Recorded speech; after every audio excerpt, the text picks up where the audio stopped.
Hello everyone, welcome to my channel maths vibe. So आज हम discuss करेंगे 7 June 2023 का लीनियर अलजेब्रा का क्वेश्चन है। पार्ट बी में पूछा गया। क्वेश्चन आईडी है 704031। Let x be an n tuple x1 x2 xn and y1 y2 yn denotes the vector in Rn for a fixed n greater than equals to 2, which of the following defines an inner product on Rn। हमें चार options दिए गए हैं, इनमें से बताना है कि कौन सा इनर प्रोडक्ट हमें डिफाइन करेगा Rn पर। हम सबसे पहले देख लेते हैं कि किसी को भी इनर प्रोडक्ट स्पेस बनने के लिए सबसे पहले किन कंडीशंस को सेटिस्फाई करना पड़ता है। फर्स्ट हमारी जो है वो लीनियरिटी है, लीनियर प्रॉपर्टी है। सेकंड हमारी scalar multiplication alpha x comma y is equals to alpha inner product of x and y. Third है कि अगर हम x और y को इंटरचेंज कर दें then inner product of x and y is equal हो जाएगा inner product of y x conjugate. Fourth है कि अगर हम दोनों वेक्टर्स सेम ले लें तो उनका इनर प्रोडक्ट पॉजिटिव होगा for all x belongs to v minus zero and x x सिर्फ inner product of x x जो जीरो होगा वो सिर्फ एक ही पॉसिबल केस में होगा जब x की वैल्यू हमारी जीरो होगी, अदरवाइज वो जीरो नहीं होगा। हम वन बाय वन में डिस्कस कर लेते हैं। जैसे फर्स्ट ऑप्शन में क्या बोला गया, सबसे पहले हम n कंसिडर कर लेते हैं, n की वैल्यू हम 2 कंसिडर कर लेते हैं। तो जो x है वो क्या होगा x1 x2 एंड जो y है वो क्या होगा y1 y2 ये होगा। सबसे पहले हम फर्स्ट ऑप्शन देख लेते हैं। x y जो x और y है वो हमारा किस तरीके से डिफाइंड है, summation x i y j where i and j varies from 1 to n। इसका मतलब x1 y1 plus x2 y2 plus x1 y2 plus में x2 y1 इसी तरीके से डिफाइंड है। अगर हम x x कंसीडर कर ले तो कैसा हो जाएगा x1 x1 प्लस में x2 x2 plus x1 x2 plus x2 x1 that is x1 square x2 square plus 2x1 x2 मतलब x1 प्लस x2 का होल स्क्वायर। जो x x का इनर प्रोडक्ट है वो इस तरीके से डिफाइंड होगा। अब हम ये जानते हैं कि राइट हैंड साइड जो है वो हमारी जीरो हो सकती है x1 is equals to minus x2। अगर हम कंसीडर ही x इस तरीके से करें, अगर हम x हमारा 1 माइनस 1 इस टाइप का हुआ ना तो जो इनर प्रोडक्ट x x है वो हमारा जीरो हो जाएगा, बट जो x है वो तो हमारा नॉन जीरो है। ये हमारा फोर्थ प्रॉपर्टी को होल्ड नहीं कर रहा।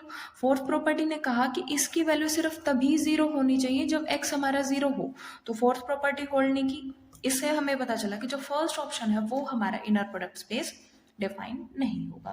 देन हम सेकंड केस में हमें क्लियरली विजिबल है कि inner product of x y is the summation of x i square plus y j square.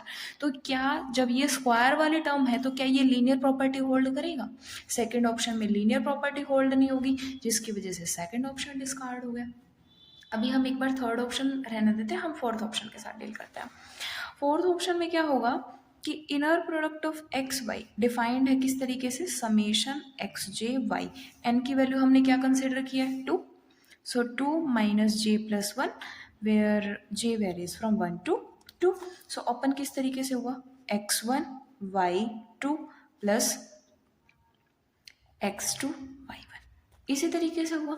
अगर हम x x निकालें x x, इसे क्या पता चला x1 x2 प्लस में x2 x1 यही पता चला। अगर हम x को कंसीडर कर ले 1 0, ठीक है, x को जब हमने 1 0 कंसीडर किया सो x1 x और x का इनर प्रोडक्ट फर्स्ट वाले की मल्टीप्लाई है विद सेकंड, तो 1 की 0 से मल्टीप्लाई 0, सेकंड की with first 0, overall 0, but x तो हमारा नॉन जीरो है। अगेन हमारी फोर्थ प्रॉपर्टी होल्ड नहीं की, जिसकी वजह से जो फोर्थ ऑप्शन है वो भी हमारा डिस्कार्ड हो गया। फोर्थ ऑप्शन भी हमारा इनर प्रोडक्ट स्पेस डिफाइन नहीं करेगा। अब बात आती है हमारी थर्ड ऑप्शन की। थर्ड ऑप्शन में हम चेक करते हैं। अब मैं ऐसा करूं कि इसको मैं करके दिखा देती हूँ कि किस तरीके से होगा। x कोमा वाई ये हमारा थर्ड ऑप्शन है। x कोमा वाई डिफाइंड है summation j cube x j y j where j varies from 1 to n इस तरीके से डिफाइंड है। अब सबसे पहले क्या है linear property x plus y comma z. अगर ये भी है सो एक्स जे की जगह पे क्या हो जाएगा, एक्स जे प्लस वाई जे, देन डिफाइंड हो जाएगा जे क्यूब एक्स जे प्लस वाई जे बाहर जेड जे।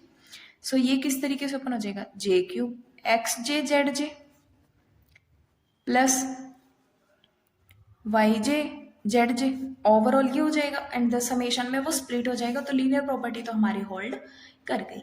सेकंड प्रॉपर्टी क्या थी, स्केलर वाली। स्केलर में क्या हो जाएगा कि अल्फा एक्स कोमा वाई मतलब summation j cube alpha x j y जे, अगेन देन अल्फा बाहर आ जाएगा summation j cube x j y जे। तो ये क्या है, अल्फा, ये एक्स वाई ही तो है। सेकेंड प्रॉपर्टी भी हमारी होल्ड कर गई। थर्ड प्रॉपर्टी में क्या है कि एक्स वाई है। सो अब हमें फाइंड आउट क्या करना है, वाई एक्स क्या हो जाएगा, समेशन जे क्यूब वाई जे एक्स जे, यही तो होगा, वाई जे एक्स जे होगा। और ये जो है वो हमारा आर एन पे डिफाइंड है, रियल है।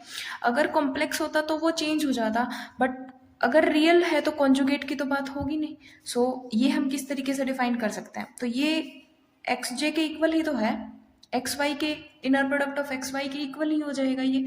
सो थर्ड प्रॉपर्टी भी होल्ड कर गई।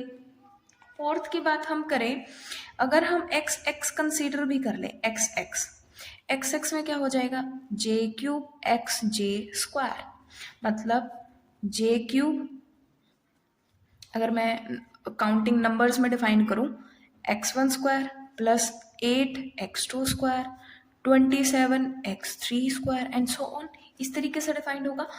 अब ये वैल्यू हमारी जीरो तभी हो सकती है जब पूरा x जीरो हो, अदरवाइज ये वैल्यू हमारी जीरो नहीं होगी। ठीक है, सो यहाँ से हमें ये पता चला कि ये सिर्फ जीरो तभी हो सकती है जब x की वैल्यू जीरो हो, अदरवाइज ये जीरो नहीं होगी। या फिर हम ऐसे भी देख सकते हैं, जब इसकी हेल्प से हम एक मैट्रिक्स प्रिपेयर करें, वो बन जाएगी 1 2 cube 3 cube up to n cube. ये इस तरीके से एक डायगोनल मैट्रिक्स बन जाएगी और ये जो मैट्रिक्स है वो हमारी पॉजिटिव डेफिनेट है। ठीक है, पॉजिटिव डेफिनेट है, इसका मतलब ऐसा हमें कोई भी नॉन जीरो वेक्टर नहीं मिलेगा जो हमारा इस प्रॉपर्टी को या फिर इस इक्वेशन को हमारा जीरो बना दे। सो थर्ड ऑप्शन है जो, वो हमारा करेक्ट ऑप्शन है कि ये जो डिफाइंड है ना, ये हमारा इनर प्रोडक्ट स्पेस बनाएगा। Thank you.